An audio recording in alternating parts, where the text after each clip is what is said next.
even if it looks like he's disappointing, but he's building us up. He's building us up. Sometimes ukhuluma kwethu it can destroy, but when the Lord speaks, our duty is to open our hearts and receive His word. And receive His word. Some of the announcement I will make them after the preaching. Amen. Can you go to the Word of God, the book of Mark 7, verse number 24. Oh, moya ngcwele. Moya oyingcwele yehla phezu kwami thumi mvuselelo kimi ku. Aw, my Jesus. Yehla phezu kwami thumi mvuselelo kimi. Awu ngiyacela ngathi ungayenza ibe personally. Moya ingcwele yehla phezu kwami. Ayi. Thumi mvu kimi Nkosi. Moya oyingcwele, moya yehla phezu kwami. Thumi mvuselelo kimi Nkosi. Ay, moya oyingcwele, moya oyingcwele yehla phezu kwami. Thumi mvu. Hallelujah. Moya oyingcwele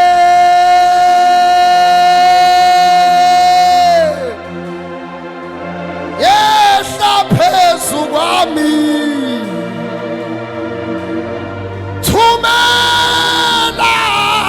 Thumi mvuselelo kimi Nkosi. Ay.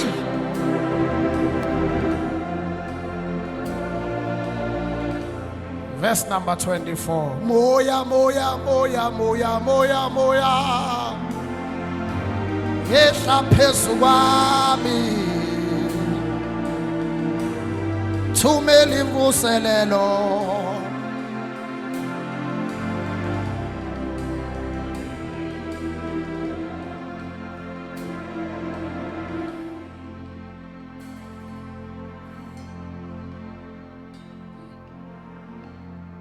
Verse number 24.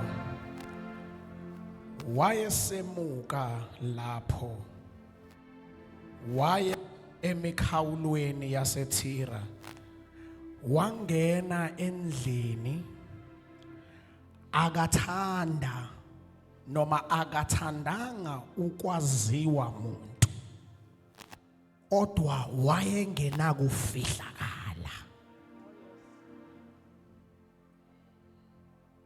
Wayesemuka lapho waya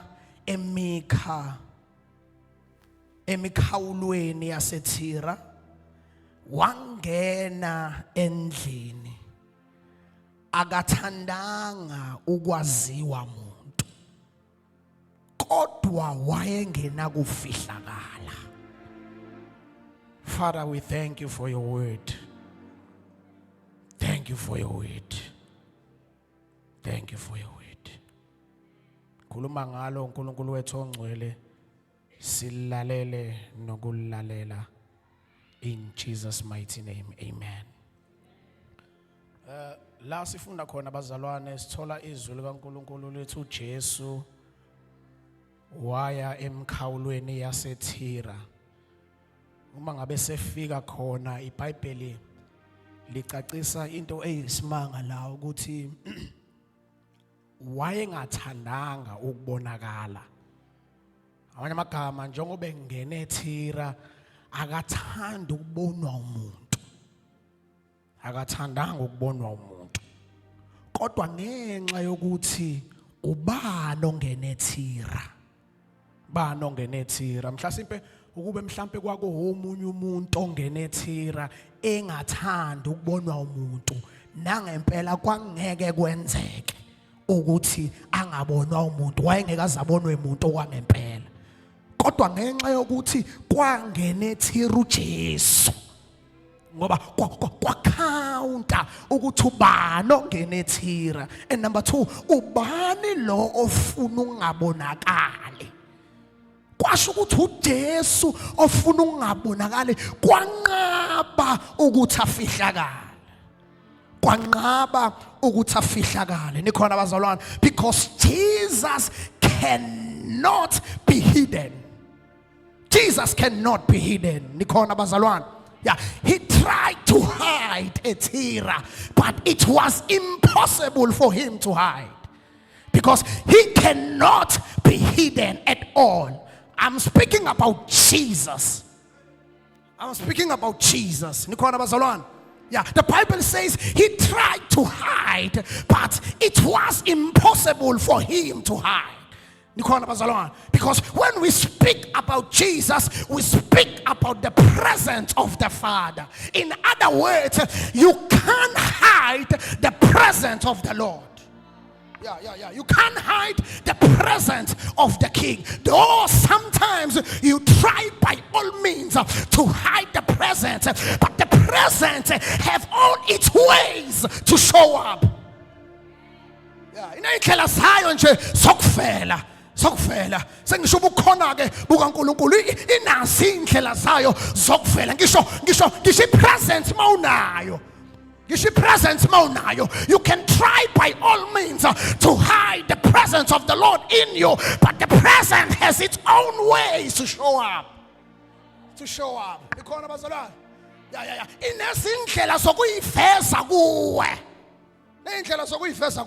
Because it is impossible for the presence to be hidden. Yeah, it is impossible for the presence to be hidden. Yavela. La sithola khona izwi likaNkulunkulu lithi uJesu because of the presence ayikwazi ukufihlakala. Bible lithi uJesu wayelandelwa iziquku bampake. It was not Jesus who was calling crowds, but the crowds decided to follow Jesus. Why? Because there is something that is not hidden. There is something that is not hidden. But everywhere the presence attracts the crowd. The presence attracts the crowd. Nikhona bazalwane.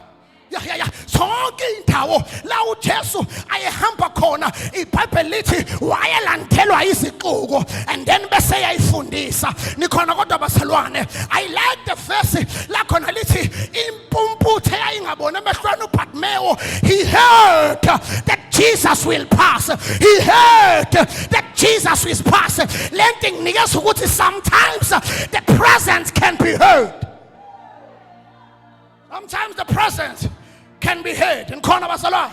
Yeah. And then the Bible lithi weswa ukuthi uJesu uzawudlula bamba khuluma ngomuntu awungabone emehlweni, but because sometimes the presence can be heard, wasebenzisa indlebe to hear the presence when it's about to pass. Corner bazalwane. Yes, Jesus, Son of David, have mercy on me. Why? Because he heard the presence is about to pass. Yeah, because you cannot hide the presence of the Lord. And then the woman with an issue of blood, he heard that Jesus woman wayebona emehlweni, but lithi iBhayibheli he chose to hear, she chose to hear the presence that is about to pass. Yeah. This one wayebona emehlweni, but inginikeza into ukuthi kuyenzeka noma ungabona emehlweni kodwa ungayiboni, kodwa uyiswe. And the Bible says she heard that the presence is about to pass. Yeah, because you cannot hide the presence of the Lord.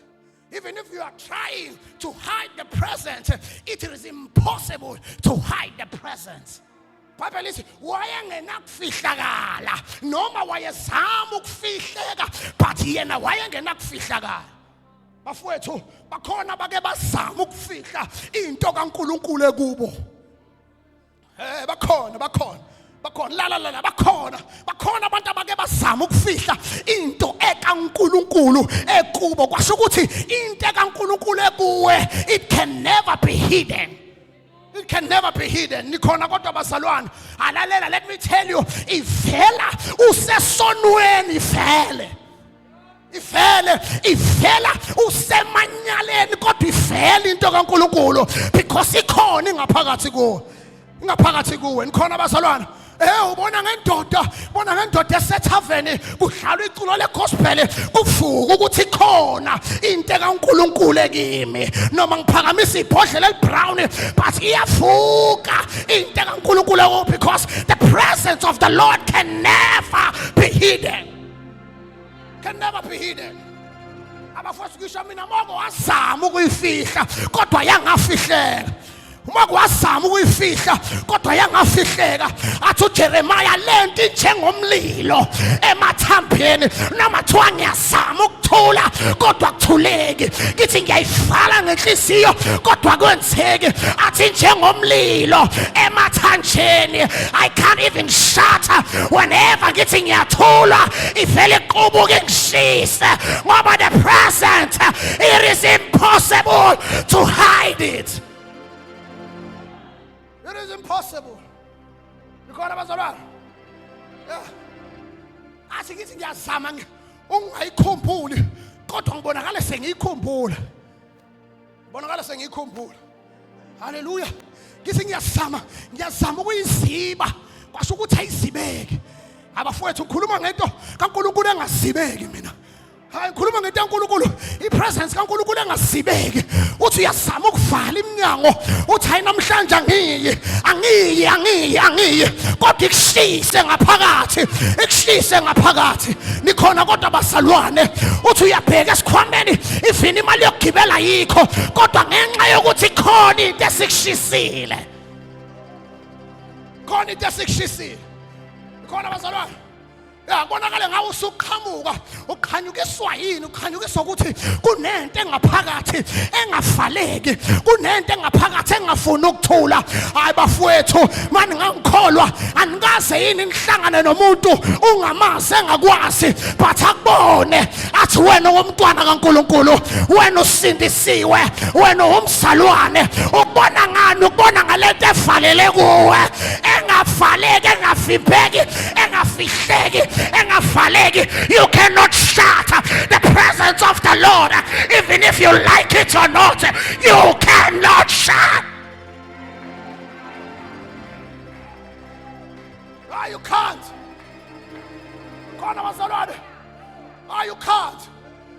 You can't.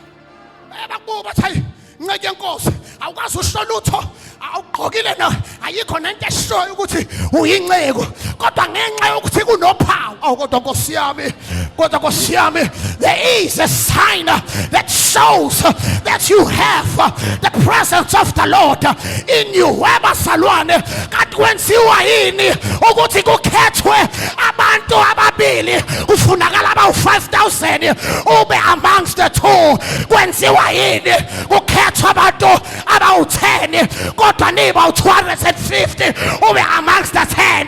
There is something in you that you cannot hide it.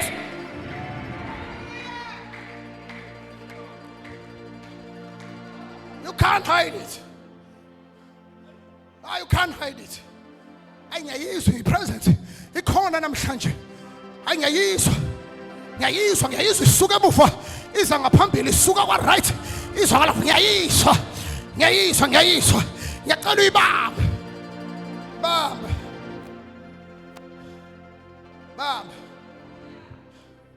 Leave him. Khona bazalwane. Yeah.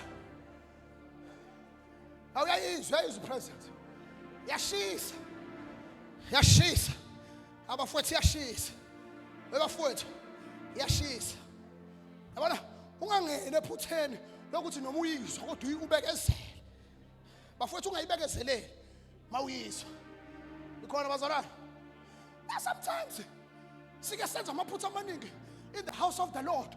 Uyizwa ukuthi into iyakushisa bese umayinda abantu uthi bazothini abantu sengixhuma bazothini abantu ngiyifikela nje kuleli bandla bazothini kade yakshisa nikhona bazalwane ayilalela ungasinaki thina nathi sinokuhlanya kwethu nje nawe hlanya makontekshisayo hlanya utshela umakhelwane uthi makhelwane hlanya ya makontekshisayo nje hlanya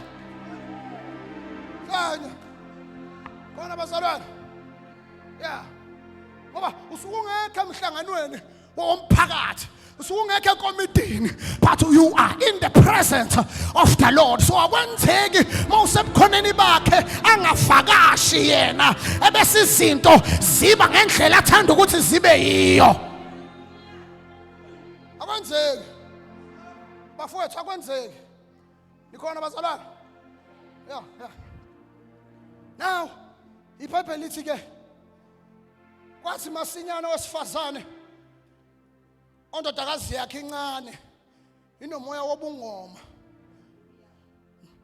radi nomoya ongcolileyo esezwile ngaye naye I like verse number 25 lithi iBhayibheli esezwile ngaye number 1 bhala phansi wenza number 2 waziphosa and number 3 ezinyaweni. Number 1, she came. Number 2, she flung, wayiphosa. And number 3, in his feet. In his feet. Yeah. Because these are the most important parts awenzayo. She came. She flung. It at his feet. Because this word, she came, that there was a responsibility for her. Yeah. Why a responsibility?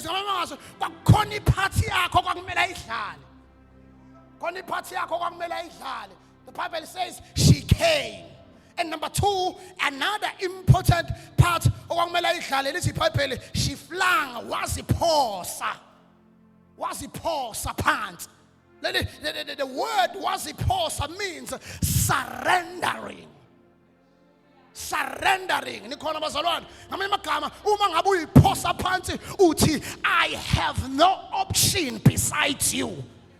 Ya muyiphosa uthi anginalo elinye ithemba ngaphandle kwakho. Mawuyiphosa uthi anginazo ezinye indlela engenza ngaso ngaphandle kwakho. Ngamanye amagama ngidela konke ngiyayiphosa. Angiyilethi nje ngihlale phansi but ngiyayiphosa. Ngithi baba ngihlulekile. Here I am.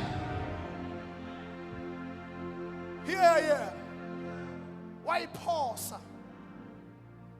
And the third part, the location, ezinyaweni. The location, ezinyaweni. To his feet, it's the best position to his attention. To his feet. That's the best position to get his attention. To his feet. Kona bazalwane. Wake wamemeza uJesu ngelinye ilanga ngesikhathi uMaria egijime wayohlala enyaweni. LiBhayibheli wezwakala ethi uJesu ayayini ngamsusi lo uthole isabelo anganaka usiphucu wamuntu. Ngamanye amagama that's the best location ongamela utholakale kuyo ukuba seyinyaweni zakhe. It is where you get his attention. is where you get his attention. Khona bazalwane. Yeah. And then Papa lithi mangabe sekafika uJesu verse number 26 lithi kepha wesifazane lo wayengumGreek. The Bible specify ukuthi wayeyiphi tribe. WayengumGreek. And we all know that Jesus was Jewish. Jewish or Jew. Yeah. But no J-E. Yeah. So Jesus Jew or Jesus was Jewish. We all know that some boundaries between Greeks and Jewish. Yeah, there are differences. There are differences. Sometimes Greek nom Judah. One of the most major difference between them is that Greek were worshiping gods, but Jews were believe in one God. That's the major difference between them. That's the major difference between them. Yeah, but I believe, Lois Fasane, she knew that Jesus was Jew. Yeah. She knew. Yeah, she knew that Jesus was Jew. She knew. Why else? Yeah, why else? But because she had a situation at home. Yeah. Even if she knew that Jesus was Jew, but that knowledge did not hinder her to go to Jesus. Because what he realized is that I have a situation at home. Tribes or no tribes, but I have a situation at home. Boundaries or no boundaries, but I have a situation at home. I cannot be stopped by boundaries. I cannot be stopped by laws. I cannot be stopped by customs. Customs or no customs. Laws or no laws. Boundaries or no boundaries. But I will go to his feet.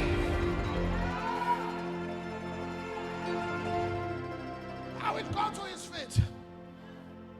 Burial lines or no burial lines, I will go to his feet. Angazi wena ojikiswa ukuthi ubone ama boundaries. Angikwazi wena ojikiswa ukuthi ubone imigoqo. Angikwazi wena ojikiswa ukuthi kunemithetho yokuthi ungasondeli. But lo wesifazane akajikiswanga ifina imithetho. Understand yodwa ukuthi hayi mane nginesimo ekhaya umntwana ukhwelwe umoya ongcolileyo. Amanye amagama, she had enough. She failed to acknowledge the situation at home. Here you must reach to the level where you are failing yourself to acknowledge the situation that is going on at home. Ufike kwangqingetshe bafowethu ufike la sewuthi khona enough is enough. Boundaries or no boundaries, but enough is enough. I have the situation at home, but enough is enough. I will take myself, I will go in front of Jesus, whether the devil likes it or not, but I will go. I will surrender to Jesus. I will fling myself and I will say, Jesus, have mercy.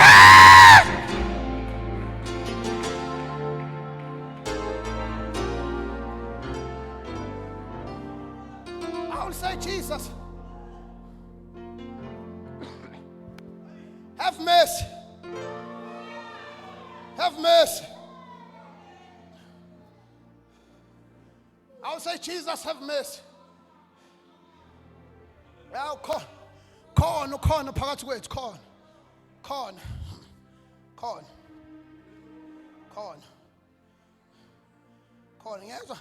Ngiyezwa ukhona ozama ukuvakashelwa umoya ongcolileyo. But iphutha usasana kudedelela ukuthi ungene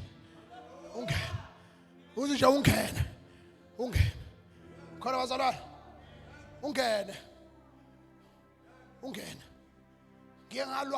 ngale ebusuku ngalwa ngo1 ngo2 ngalwa ngibambekile ngalwa ngithi ngiyathandaza umlomo wavaleka ngithi ngiphakamisa isandla sangaphakama ngithi ngizama ukuqhweba umama ngathi ngizama ukumqhweba ngale minwe kwangwenzeka lutho ngilwa ngicindezeleka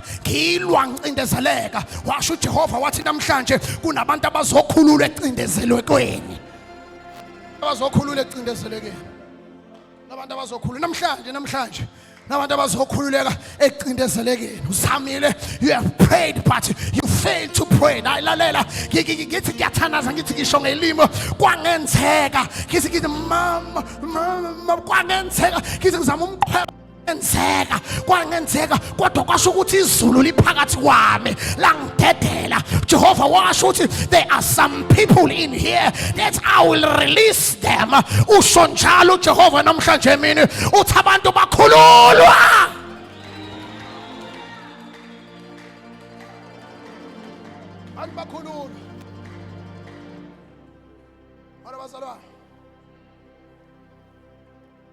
God is with us. Now, last ifunda khona, I'm about to close.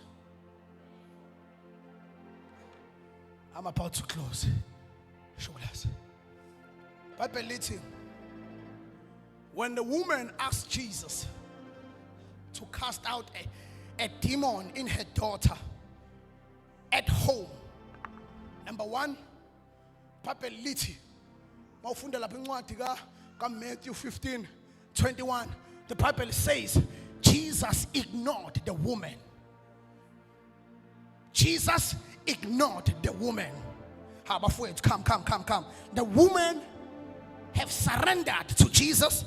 The woman have kept at the position, and the woman have done everything to get the present, to get the attention of Jesus. But the reply from Jesus ignored the woman. Jesus ignored the woman. But what I like about this woman, she kept on calling Jesus. She kept on calling Jesus. Though Jesus ignored her, but she kept on calling Jesus. Noma ngabe uJesu wamsiba kodwa waqhubeka wambiza uJesu. Weswakala abafundi bathi abafundi hayibo Jesu mzibe lona nangu qhubeka ememeza phansi wanganaka even nabafundi. The Bible says she kept on calling Jesus. Even if Jesus is giving you a cold shoulder, but keep on calling him. Even if she is rejecting you or ignoring you, but keep on call Jesus. Keep on call Jesus. And khona bazalwane. Yeah. Kwantu kuba la khona uJesu esethola khona noma lo wesifazane esethola khona i-response kaJesu kuzwakala athi uJesu, number one, I can hear you what you are saying, woman, but manje ake kuqala kusuthe abantwana kuqala andukuba ngithatha isinkwa ngisinikeza izinja. What a cruel response. What a disrespectful response. What a shame response. But can you hear this woman? Yes, Jesus, I can hear you.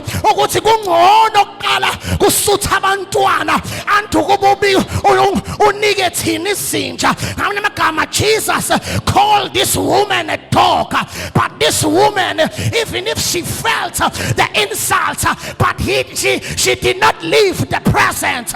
She felt the insult, the insult. She received that she is a dog, but she never leave the position. She never leave the presence. She never leave. She never departed from the king, because you cannot leave the presence even if you get insult, but don't leave the presence. Even if by Agdelela, but don't leave the presence. Even if you get insulted by the leader itself, but don't leave. Don't leave. Touch your neighbor and say, neighbor, don't leave.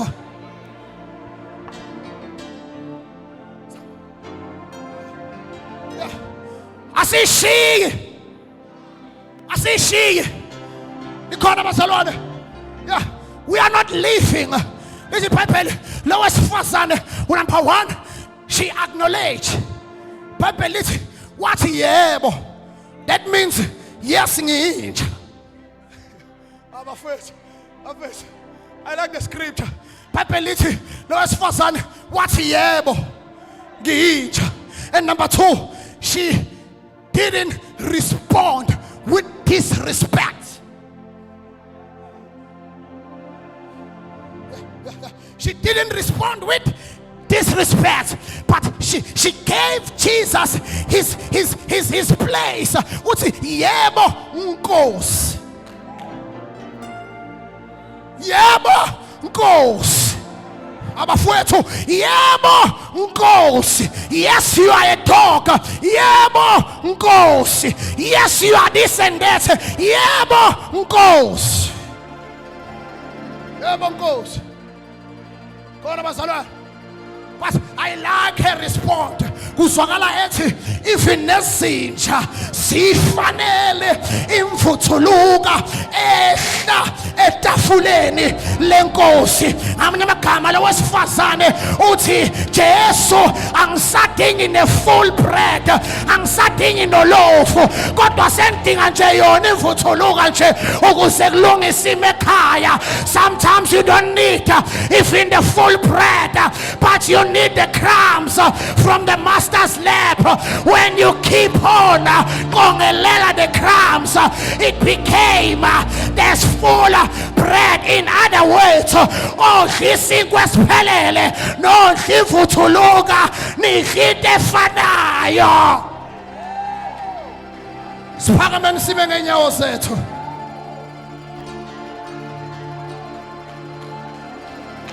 Athi ngiyabuzwa, athi Jesu angisadingi nesinkwa sigcwele.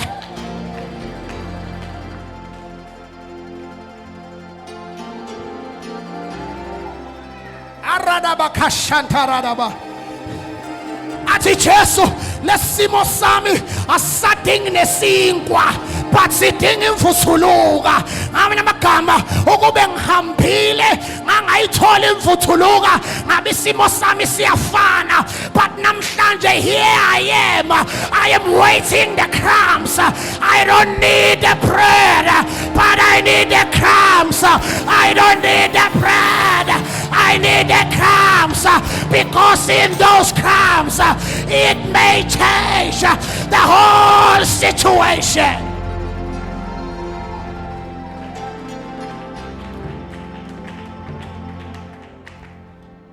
Close your eyes.